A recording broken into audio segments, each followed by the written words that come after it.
Salut à tous, on se retrouve pour parler du FC Barcelone en ce vendredi 11 novembre et on commence directement avec le classement final de cette Liga après tous les matchs qui ont été joués pour cette 14e journée du championnat espagnol. Donc hier le Real Madrid s'est imposé 2-1, du coup le Real Madrid revient 2 points du Barça, mais c'est bien le Barça qui est leader avant de partir à la Coupe du Monde. Donc Barcelone, c'est 14 matchs joués, c'est 12 victoires, 1 nul, 1 défaite et plus 28 en différence de but, 37 points pris sur 42 possibles. Donc le début de saison est quasiment parfait, on va dire, bien sûr, pour l'équipe Blaugrana.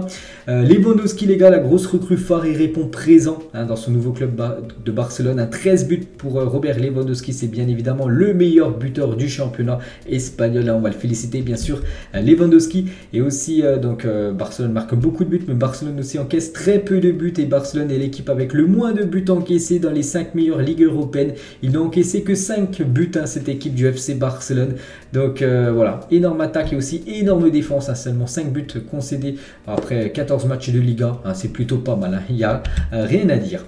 On peut voir que le journal Sport, les gars, tout simplement, ils ont noté tous les joueurs du FC Barcelone pour cette première partie de saison. À chaque fois, une note. On peut voir que Ter Stegen, les gars, par rapport à toutes ses performances qu'il a fait depuis août, c'est une note moyenne, on va dire, de 8 sur 10. C'est pas mal. N'oubliez pas qu'il a encaissé très peu de buts. Peut-être en Ligue des Champions, il en a encaissé quelques-uns. Mais voilà, en Liga, c'est plutôt pas mal. Donc une note de 8 pour Ter Stegen.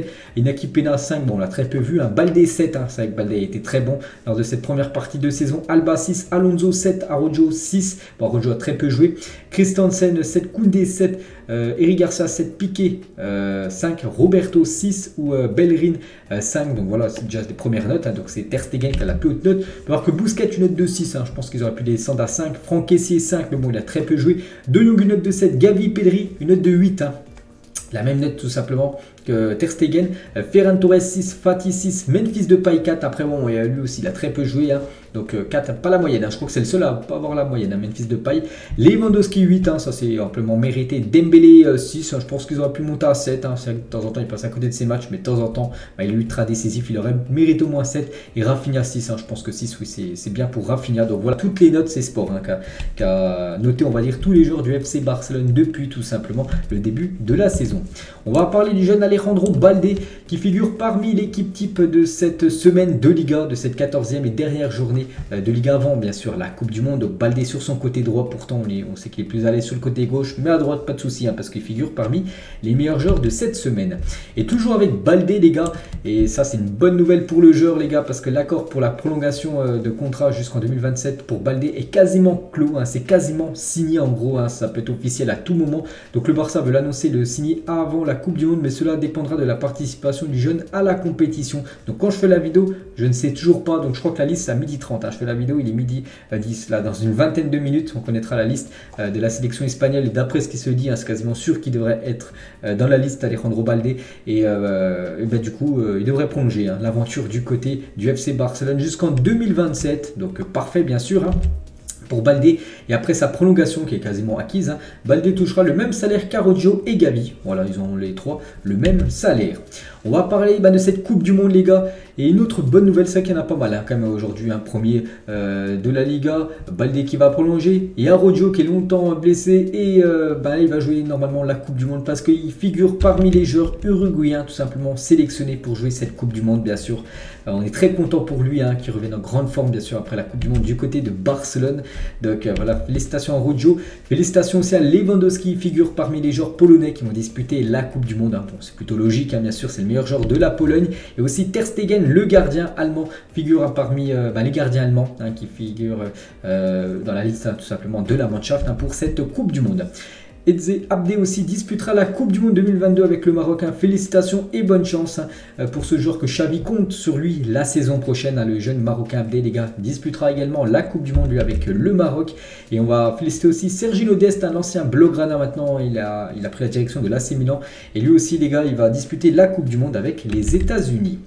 Regardez la une aujourd'hui du journal Sport, un super Gavi, les gars. Voilà, Gavi a eu quelques photos de Gavi avec ce qu'il a pu remporter. Gavi boom en une, journal Mundo Deportivo. Et le Golden Boy et le le trophée Copa remporté bien sûr ces dernières semaines pour Gavi, le meilleur jeune joueur au monde actuellement, bien sûr avec ces deux trophées. Donc on est très content pour lui. Je suis fier d'avoir remporté ce prix que Messi et Pedri ont déjà remporté auparavant. Bien sûr, c'est le trophée, le Golden Boy, bien sûr. Toujours avec lui, nous sommes une jeune équipe, mais nous nous battrons pour les titres. Bien sûr, c'est de remporter tous les titres possibles. Le premier, n'oubliez pas, c'est la Super Coupe d'Espagne qui se jouera en janvier prochain. Et toujours avec Gavi, Pedri est phénoménal. Il m'aide beaucoup et je lui en suis reconnaissant. Voilà, ces deux, bien sûr, la paire, on pense vraiment la paire.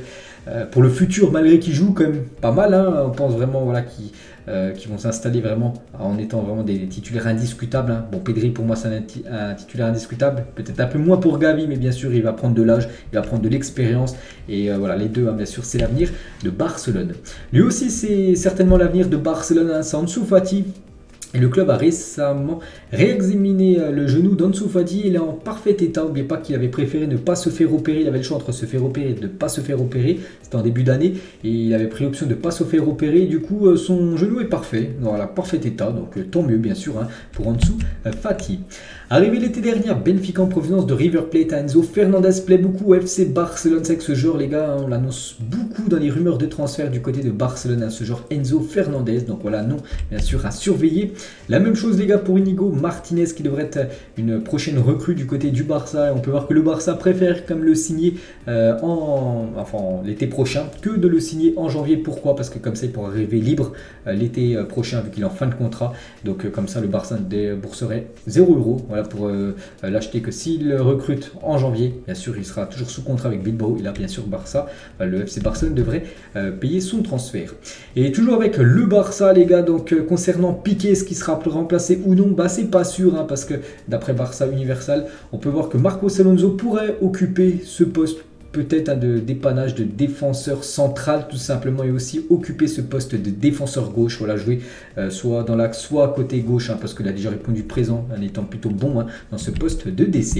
Et le staff technique de Barcelone veut renouveler le contrat de Marcos Alonso pour 2 saisons supplémentaires, soit jusqu'en 2025 parce qu'il est en fin de contrat en 2023. L'idée en attendant de voir ce qui se passera avec Jordi Alba et qu'il rivalise avec Baldé pour le poste d'arrière gauche. Donc voilà, les dirigeants du club sont vraiment contents des performances de Marcos Alonso. Et c'est pour ça qu'il pourrait prolonger lui aussi très rapidement son contrat, peut-être de 2 saisons de plus.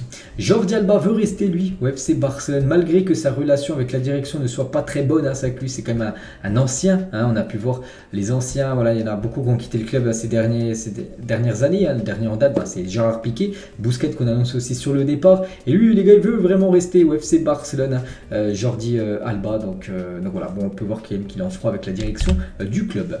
Memphis Depay, les gars, il a reçu une offre de Manchester United pour ce mercato d'hiver. Je vous avais dit que Memphis Depay a demandé au club tout simplement un bon de sortie pour janvier. Et on peut voir que Manchester United peut être une option pour le futur de Memphis Depay. Pablo Torre, les gars, donc il ne jouera pas à la Coupe du Monde. Et normalement, il devrait jouer avec le Barça Athletic pendant cette période de Coupe du Monde. Parce que les joueurs du Barça qui ne sont pas convoqués en Coupe du Monde iront en vacances à peu près pendant 3 semaines. Donc lui, les gars, vu que c'est un jeune joueur, il va aller jouer avec l'équipe B, bien sûr, pour continuer, bien sûr, sa saison. Donc voilà, une petite info concernant le jeune Pablo Torre.